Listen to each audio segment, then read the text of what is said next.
નમસ્કાર મિત્રો, હું રાજેશ ભાસ્કર આપ સૌનું યુટ્યુબમાં આપણી આ ચેનલ પર સ્વાગત કરું છું.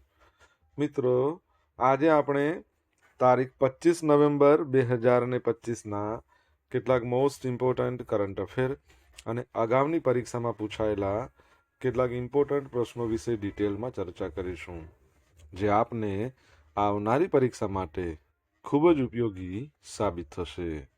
તો મિત્રો, આપ આ ચર્ચા સાથે જોડાઈ રહેજો અને વિડીયોને પહેલેથી લઈને છેલ્લે સુધી પૂરેપૂરો જોવાનો આગ્રહ રાખજો. તો ચલો મિત્રો, શરૂ કરીએ. શરૂઆત કરતા પહેલા જણાવી દઉં કે જો તમારે આપણી આ યુટ્યુબ ચેનલને સબસ્ક્રાઇબ કરવાનું બાકી હોય તો ચેનલને સબસ્ક્રાઇબ કરજો, નોટિફિકેશન બેલ આઇકોનને પ્રેસ કરીને, અને જો તમને વિડીયો પસંદ આવે તો વિડીયોને લાઈક કરજો. પરંતુ તમારા જેટલા પણ મિત્રો જેઓ કોમ્પિટિટિવ એક્ઝામની તૈયારી કરી રહ્યા છે એ બધા મિત્રો જોડે આ વિડીયોની લિંકને શેર કરવાનું ભૂલશો નહીં. ચલો તો શરૂઆત કરીએ. સૌપ્રથમ જોઈશું અગાઉની પરીક્ષામાં પૂછાયેલા સામાન્ય વિજ્ઞાનના પ્રશ્નો, જેના જવાબો તમારે મને કમેન્ટ બોક્સમાં લખીને જણાવવાના છે. અને વિડીયોના લાસ્ટમાં જ્યારે હું તમને આ દરેક પ્રશ્નના જવાબ જણાવું ત્યારે તમારે ચેક કરવાનું છે કે તમે આપેલા પ્રશ્નોના જવાબમાંથી કેટલા પ્રશ્નોના જવાબ સાચા છે. અને જેટલા પણ પ્રશ્નો જવાબ સાચા હોય એનો આંકડો તમારે કમેન્ટમાં લખવાનો છે કે 10માંથી આટલા સાચા છે. ડેઇલી જીકે ટેસ્ટમાં આપણે રોજ 10 પ્રશ્નો પૂછીએ છીએ. એમાંથી 5 પ્રશ્નો સામાન્ય વિજ્ઞાનના હોય છે. બાકીના જે 5 પ્રશ્નો છે એ ગુજરાતના ઇતિહાસના પ્રશ્નો છે. તો તમે તમારા આન્સર આપો નીચે કમેન્ટ બોક્સમાં, અને હું આજના કરંટ અફેરનો પ્રથમ પ્રશ્ન છે એની શરૂઆત કરું છું. પ્રથમ પ્રશ્ન છે, તાજેતરમાં મુખ્યમંત્રી શ્રી ભૂપેન્દ્ર પટેલે કયા શહેરમાં સૌરાષ્ટ્રના સૌથી લાંબા ફ્લાયઓવર બ્રિજ છે એનું લોકાર્પણ કર્યું છે? તો જવાબ આવશે જામનગર. કઈ જગ્યાએ? જામનગર. તો મુખ્યમંત્રી શ્રી ભૂપેન્દ્ર પટેલ છે એમણે જામનગરમાં સૌરાષ્ટ્રના સૌથી લાંબા ફ્લાયઓવર બ્રિજનું લોકાર્પણ કર્યું છે. બ્રિજની વિશેષતા જોઈશું તો એની કુલ લંબાઈ 3750 મીટર છે, 4 એપ્રોચ સહિત. ખર્ચની વાત કરીએ 226.99 કરોડનો ખર્ચ થયો છે. અને રૂટ 7 રસ્તા સર્કલથી સુભાષચંદ્ર બોઝની પ્રતિમા સુધી. પહોળાઈ મેઇન બ્રિજ 4 લેન 16.50 મીટર અને એપ્રોચ 2 લેન 8.40 મીટર ધરાવે છે. ફાયદાની વાત કરીએ તો ટ્રાફિક મુક્તિ 7 રસ્તા સર્કલ છે, પછી Gurudwara junction, Narmada circle, Nagnath junction આવા ભરચક વિસ્તારોમાં ટ્રાફિક જામમાંથી મુક્તિ મળશે. સરળ કનેક્ટિવિટી દ્વારકા, રિલાયન્સ, નયારા, રાજકોટ રોડ તરફ જવું વધુ સરળ બનશે. બ્રિજની નીચેના જગ્યાઓ છે એનો નાગરિકો માટે સુંદર ઉપયોગ કરવામાં આવ્યો છે. 1200થી વધુ વાહનો માટે પાર્કિંગ, જેમાં કાર, બાઇક, રિક્ષા અને બસનો સમાવેશ થાય છે. ઓકે, તો યાદ રાખજો.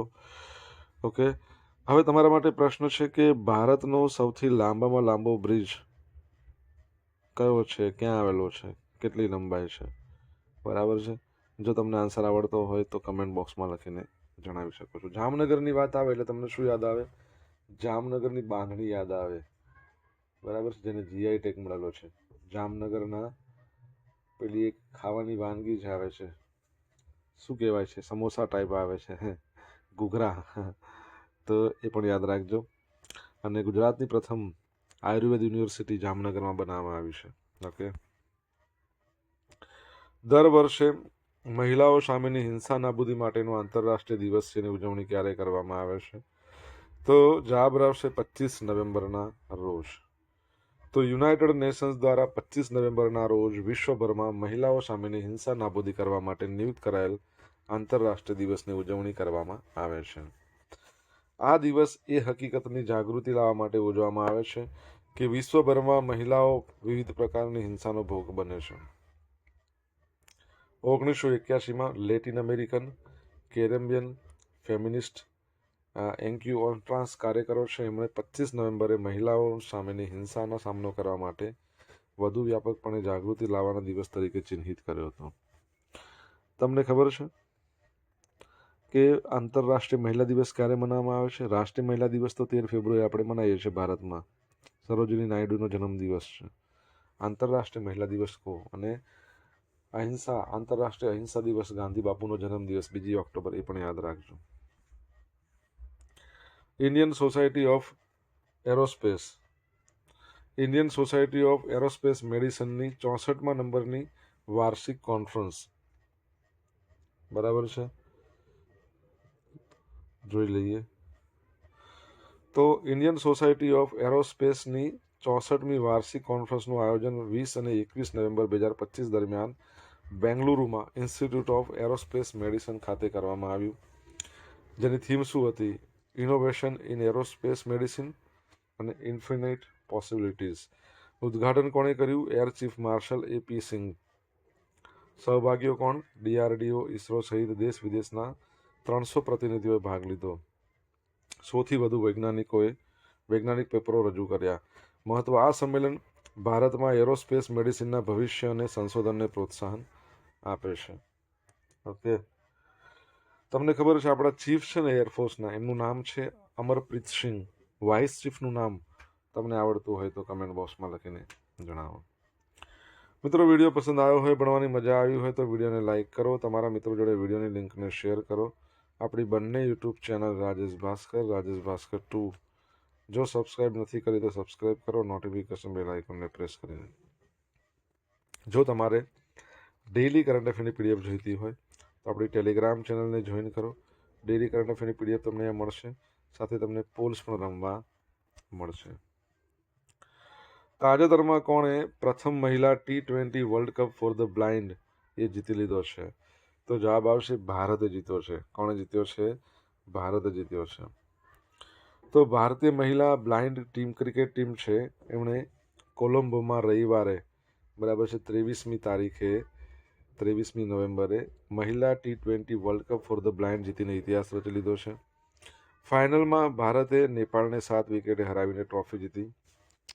મેચની વિગત જોઈએ તો ભારતે પ્રથમ ફિલ્ડિંગ કરવાનું પસંદ કર્યું, નેપાળને 114 રન પર 5 વિકેટે રોક્યું. જવાબમાં ભારતે માત્ર 12.1 ઓવરમાં લક્ષ્ય હાંસલ કરી લીધું. હીરો ઓફ ધ ફાઇનલ ખુલ્લા શરીર, એણે 27 બોલમાં અણનમ 44 રન બનાવીને ટીમને જીત અપાવી. મહિલાનું નામ છે. ટુર્નામેન્ટમાં પ્રદર્શન કરીએ તો ભારતીય ટીમ સમગ્ર ટુર્નામેન્ટમાં અજેય રહી છે. ઓકે, હારી જ નથી. અને ભારતે સેમિફાઇનલમાં શ્રીલંકા, પછી US, પાકિસ્તાન, ઓસ્ટ્રેલિયા બધાને હરાવ્યા, જ્યારે નેપાળ છે એણે પાકિસ્તાનને હરાવીને ફાઇનલમાં પ્રવેશ કર્યો હતો. ઓકે, તમને ખ્યાલ હોય તો આપણે આ જ વર્ષે ODI વર્લ્ડ કપ જીત્યો છે મહિલાઓનો, એમાં આપણે કોને હરાવ્યા છે? તમને ખ્યાલ હોય તો કમેન્ટ બોક્સમાં લખીને જણાવી શકો છો. તાજેતરમાં વૃક્ષ માતા તરીકે જાણીતા પર્યાવરણવિદ સાલા મારાડા થિમક્કા, એનું કેટલા વર્ષની વયે અવસાન થયું છે?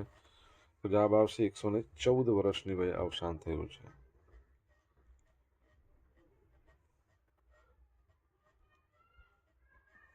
પદ્મશ્રીથી સન્માનિત વૃક્ષ માતા તરીકે જાણીતા પર્યાવરણવિદ સાલા મરાડા થિમક્કાનું 114 વર્ષની વયે 15 નવેમ્બરના રોજ વય સંબંધિત જે બીમારી હોય એના કારણે એક ખાનગી હોસ્પિટલમાં અવસાન થયું છે. એમને શનિવારે 16 નવેમ્બરના રોજ બેંગલુરુના જ્ઞાન ભારતી કેમ્પસમાં આવેલા કલાગ્રામ ખાતે લિંગાયત પરંપરા અનુસાર સંપૂર્ણ રાજકીય સન્માન સાથે અંતિમ સંસ્કાર કરવામાં આવ્યા. સંતાન વિનાના હોવાથી તેઓને રામનગર જિલ્લામાં હુલીકલ અને કુદુર વચ્ચે 4.5 કિલોમીટરના માર્ગ પર 385 વડના વૃક્ષો વાવ્યું અને તેનું સંવર્ધન કરીને સાલા મરાડા એટલે કે વૃક્ષની હારમાળા નામ મેળવ્યું હતું. કર્ણાટકના વન મંત્રી છે ઈશ્વર ખંડે, એમણે જાહેરાત કરી કે તેમની યાદમાં એક પુરસ્કારની સ્થાપના કરવામાં આવશે અને એમના જીવનના પ્રત્યેક વર્ષના પ્રત્યેક રૂપે સમગ્ર કર્ણાટકમાં 114 રોપાઓ વાવવામાં આવશે. જો તમને ખબર હોય તો ગયા ડિસેમ્બરમાં 2024માં કર્ણાટકની અંદર જ એક તુલસી માતા હતા, લગભગ 84ની આસપાસની એજ હશે, એમનું પણ નિધન થયું હતું. એમનું નામ તમને ખબર છે શું હતું? એટલે વૃક્ષ માતા હતા, વૃક્ષ માતા હતું, એમનું અવસાન થયું. તમારે એમનું નામ જણાવવાનું છે કમેન્ટ બોક્સમાં લખીને. નવી દિલ્હીમાં Indian Air Force International Squash Championship 2025ની પ્રથમ આવૃત્તિનો પ્રારંભ.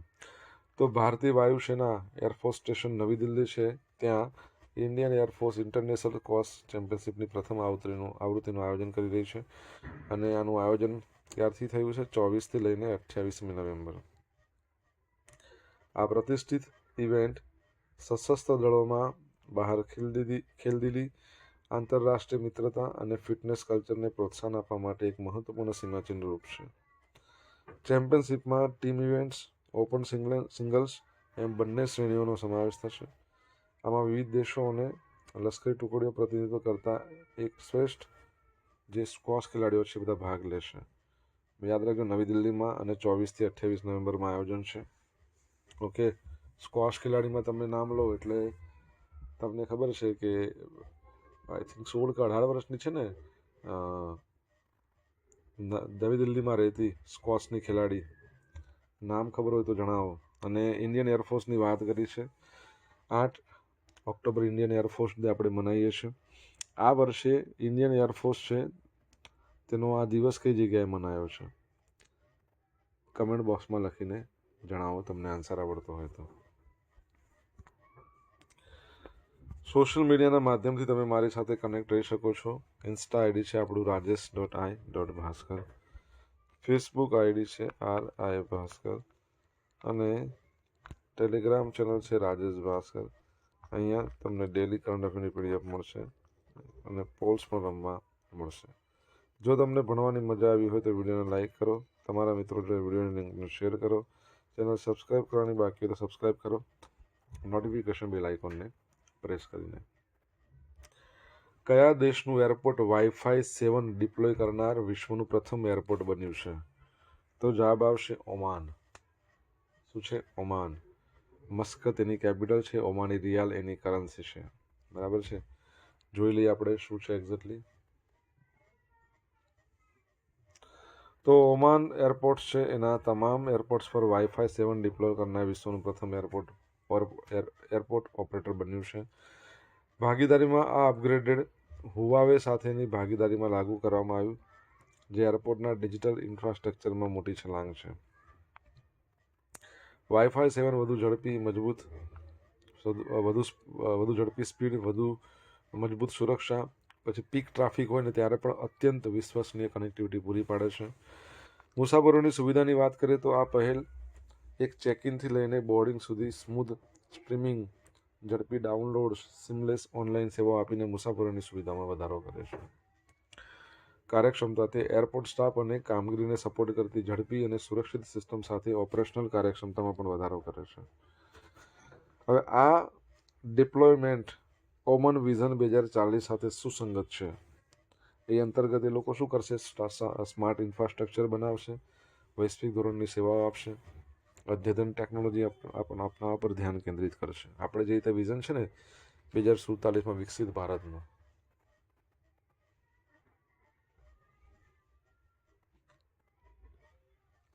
વાઈફાઈ 7 વાયરલેસ નેટવર્કિંગનું સૌથી મોટું સ્ટાન્ડર્ડ છે. ટેકનિકલ ભાષામાં IEEE 802.11be અથવા તો એક્સ્ટ્રીમલી હાઈ થ્રુપુટ કહેવાય છે. આ વાઈફાઈ છે ને 6E એટલે 802.11ax કરતાં પણ ઘણું ઝડપી છે. તે 2.4 ગીગાહર્ટ્ઝ, 5 ગીગાહર્ટ્ઝ, 6 ગીગાહર્ટ્ઝ આ ત્રણેય બેન્ડ પર કામ કરે છે. વાઈફાઈનું ફૂલ ફોર્મ તમને આવડે છે? કમેન્ટ બોક્સમાં લખવા આવડતું હોય તો. વાઈફાઈનું ફૂલ ફોર્મ. કુશલ દલાલે જીત્યો GT ઓપન ઇન્ડોર વર્લ્ડ સિરીઝનો ખિતાબ. ભારતીય તીરંદાજ છે કુશલ દલાલ. તો લક્ઝમબર્ગ છે, એ લક્ઝમબર્ગમાં સ્ટ્રાસેન એનું છે ત્યાં એની જે પુરુષોની કમ્પાઉન્ડ કેટેગરીમાં GT ઓપન ઇન્ડોર વર્લ્ડ સિરીઝનો ખિતાબ જીત્યો છે. કુશલ એક દુર્લભ ડબલ શૂટઆઉટમાં યુએસના ભૂતપૂર્વ વિશ્વના નંબર 1 સ્ટીફન હેન્સનને હરાવ્યા અને ગોલ્ડ જીત્યો છે. અગાઉ કુશલ સેમીફાઇનલમાં ફ્રાન્સના વર્લ્ડ ચેમ્પિયન નિકોલસ ગેરાર્ડને હરાવીને ફાઇનલમાં પહોંચ્યા હતા. ભારતના છે ગણેશ મણિરત્નમ થિરુમુરુ. એમણે શું કર્યું છે? અંડર 21માં પુરુષોની કમ્પાઉન્ડ કેટેગરીમાં બ્રોન્ઝ મેડલ જીત્યો છે. કયો મેડલ જીત્યો છે? બ્રોન્ઝ મેડલ જીત્યો છે. તો એ પણ યાદ રાખજો. કુશલ દલાલનું નામ યાદ રાખજો, પરીક્ષામાં 1 માર્ક લઈ આપે છે. બરાબર છે. આગળ વધીએ.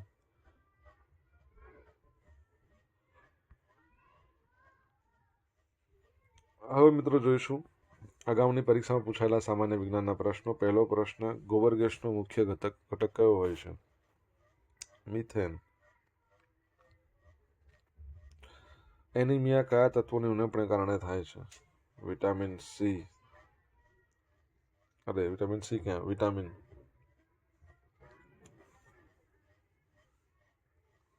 ઓકે સોરી, વિટામિન ના આવે, વિટામિન સી અહીંયા આવે, અહીંયા લોહ તત્વ આવશે. મારો નજર ત્યાં ગઈ. લોહ તત્વ, સોરી. એનિમિયા લોહ તત્વના કારણે, ઉણપના કારણે થાય છે. કન્ફ્યુઝ ના થતા. મને અહીંયા આમળાથી યાદ આવ્યું. આમળામાં કયું વિટામિન હોય છે? Vitamin C. ખટ્ટા ફળોમાં. પરમાણુ ભઠ્ઠીમાં વપરાતું બળતણ ધાતુ કઈ આવે? તો યુરેનિયમ. માનવ શરીરનું તાપમાન નિયંત્રણ શાના કારણે થાય છે? હાઇપોથેલેમસ ગ્રંથિ આવે એના કારણે.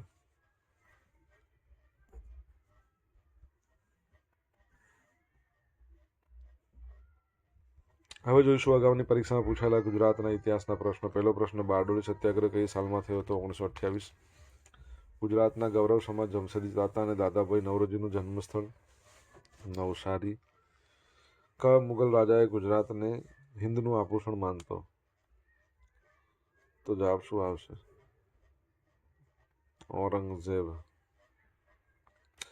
કવિ અખાએ કયા મુગલ રાજાની તમામ શાળાના ઉપરી અધિકારીઓ તરીકે કામ કર્યું હતું? તો જહાંગીર. કયા રાજાએ તેના રજવાડામાં ફરજિયાત પ્રાથમિક શિક્ષણ અમલમાં મૂક્યું હતું? તો સયાજીરાવ ગાયકવાડ ત્રીજા.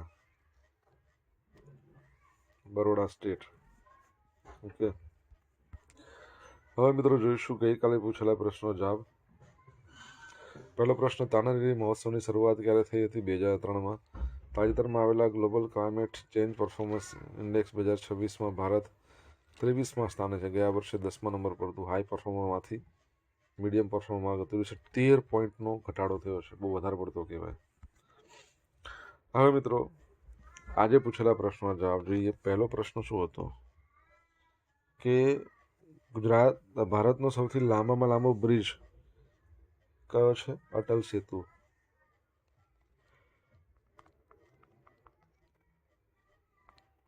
અટલ સેતુ ક્યાં આવેલો છે? મુંબઈમાં. અને એની લેન્થ કેટલી છે? 18.2 કિલોમીટર. સેકન્ડ નંબરનો પ્રશ્ન, આંતરરાષ્ટ્રીય મહિલા દિવસ ક્યારે મનાવવામાં આવે છે? 8 માર્ચ. ત્રીજા નંબરનો પ્રશ્ન, આપણા vice chief of air staff કોણ છે? નર્મદેશ્વર તિવારી. ચોથા નંબરનો પ્રશ્ન, રિસન્ટલી તમને ખબર હોય તો ભારતે ઓડીઆઈ વર્લ્ડ કપ જીત્યો છે. કોને હરાવીને જીત્યો છે? દક્ષિણ આફ્રિકા, જેનું આયોજન ભારતે કર્યું હતું અને યજમાની કોણે કરી હતી? શ્રીલંકાએ. પાંચમા નંબરનો પ્રશ્ન, વૃક્ષ માતા તરીકે ઓળખાતા તુલસી ગૌડા, આપણે ભૂતકાળમાં ભણ્યા હતા, એમનું અવસાન થઈ ગયું. છઠ્ઠા નંબરનો પ્રશ્ન, ઇન્ડિયન એરફોર્સ દિવસ આપણે આ વખતે ક્યારે મનાવ્યો? 8મી ઓક્ટોબરના રોજ. એટલે કઈ જગ્યાએ મનાવ્યો? તો હિડન એરફોર્સ બેઝ સ્ટેશન છે ગાઝિયાબાદ. સાતમા નંબરનો પ્રશ્ન, વાઈફાઈનું ફૂલ ફોર્મ શું થાય? Wireless fidelity. શું થાય છે? Wireless fidelity. હવે મિત્રો જોઈશું ગઈકાલના કરંટ અફેરમાંથી પૂછેલા કેટલાક ઇમ્પોર્ટન્ટ પ્રશ્નો, જેના જવાબો તમારે કમેન્ટમાં લખવાનો. પહેલો પ્રશ્ન, 8 અને 9 જાન્યુઆરી 2026ના રોજ કયા શહેરમાં બીજી વાઇબ્રન્ટ ગુજરાત રિજનલ કોન્ફરન્સનું આયોજન કરવામાં આવશે? જો જવાબ આવડે તો કમેન્ટમાં લખજો. સેકન્ડ પ્રશ્ન, તાજેતરમાં ભારત દ્વારા યુએના નાગરિકો માટે વિઝા ઓન અરાઇવલ સુવિધામાં કયા શહેરોનો સમાવેશ થયો? કોચીન, યસ. કાલિકટ, યસ. આંધ્ર, એટલે જવાબ શું આવશે? ઉપરયુક્ત બધા. ઓકે, તો જવાબ તમને આપી દીધો એવું થયું મેં. ચલો વાંધો નહીં, એક તો જવાબ કહેજો. તો મિત્રો અહીંયા આપણે સ્ટોપ કરશું. આ હતા આજના દિવસના કેટલાક મોસ્ટ ઇમ્પોર્ટન્ટ કરંટ અફેર અને અગાઉની પરીક્ષામાં પૂછાયેલા કેટલાક ઇમ્પોર્ટન્ટ પ્રશ્નોના જવાબોની સાથે આશા રાખું બધાને ભણવાની મજા આવી તો વિડીયોને લાઇક કરો, તમારા મિત્રો જોડે વિડીયોની લિંકને શેર કરો. આપણી બંને યુટ્યુબ ચેનલ રાજેશ ભાસ્કર 2ને સબસ્ક્રાઇબ ના કરે તો સબસ્ક્રાઇબ કરો, નોટિફિકેશન બેલ આઇકોન પ્રેસ કરીને. તો મિત્રો thank you so much for watching this video. Have a nice day. જય હિન્દ, જય ભારત, જય જય ગરવી ગુજરાત.